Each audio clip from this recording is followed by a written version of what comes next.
మానా TV news. ఫిబ్రవరి 7న ఎమిగ్నూరుకు ముఖ్యమంత్రి రాక. ఎమిగ్నూరు మండలం కల్లుగొట్ల గ్రామంలో సీఎం పర్యటనకు పగడ్బందీగా ఏర్పాట్లు. రాజముద్రతో కూడిన పట్టాదారు పాస్ పుస్తకాల పంపిణీ కార్యక్రమ నిర్వహణ. ముఖ్యమంత్రి రాకపై ఏర్పాట్లను పరిశీలించిన Yemmiganur MLA doctor BV Jaya Nageswara Reddy, జిల్లా collector doctor A Siri, joint collector Noorul Qamar, SP Vikrant Patil. 7వ తేదీన ఎమిగ్నూరు మండలం కల్లుగొట్ల గ్రామానికి రాష్ట్ర ముఖ్యమంత్రి నారా చంద్రబాబు నాయుడు రానున్న నేపథ్యంలో పగడ్బందీ ఏర్పాట్లు చేస్తున్నామని MLA doctor BV Jaya Nageswara Reddy, Kurnool జిల్లా కలెక్టర్ డాక్టర్ ఏ సిరి పేర్కొన్నారు.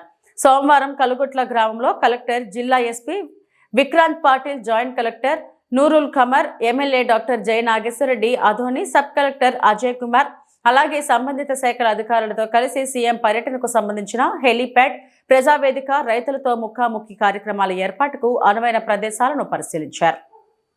ఈ సందర్భంగా కలెక్టర్ మీడియాతో మాట్లాడుతూ, ఫిబ్రవరి 7వ తేదీన కల్లుగొట్ల గ్రామంలో నిర్వహించిన పట్టాదారు పాస్ పుస్తకాల పంపిణీ కార్యక్రమంలో ముఖ్యమంత్రి పాల్గొననున్నారని తెలిపారు.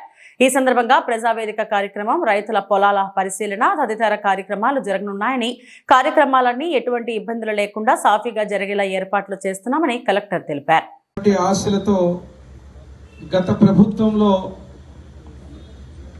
విధ్వంసకర పాలన చూసినటువంటి రాష్ట్ర ప్రజలు, ముఖ్యంగా మా రాయలసీమ ప్రజలు సంక్షేమము, అదే రకంగా రైతు అభ్యున్నతి, అదే రకంగా అభివృద్ధిని ముందుకు తీసుకుపోవాలనే ఉద్దేశంతో తిరుగులేని మెజారిటీతో కూటమి ప్రభుత్వాన్ని అధికారంలోకి తేవడం జరిగింది.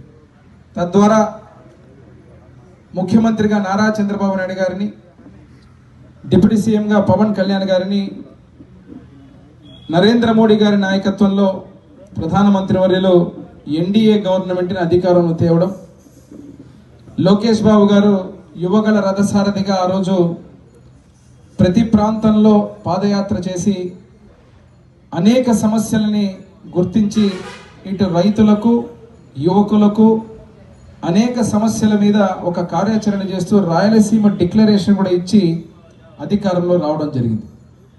మరి ఈరోజు ఈ విషయాన్ని ఎందుకు ప్రస్తావిస్తున్నామంటే, 19 నెలల పాలన తర్వాత అనేక రంగాలలో, అనేక డిపార్ట్మెంట్లో ఒక గొప్ప సంస్కరణలను తీసుకొని వచ్చి గత ప్రభుత్వం చేసిన అనేక తప్పిదాలని సరిదిద్దుతూ, శాపాలుగా ఉన్నటువంటి ఆ పాపాలు ప్రక్షాళన చేస్తూ, మళ్ళీ చెప్పిన హామీలని, అదే రకంగా చెప్పని పనులను కూడా చేస్తూ ఈ ప్రభుత్వం 19 నెలల పరిపాలన సాగింది.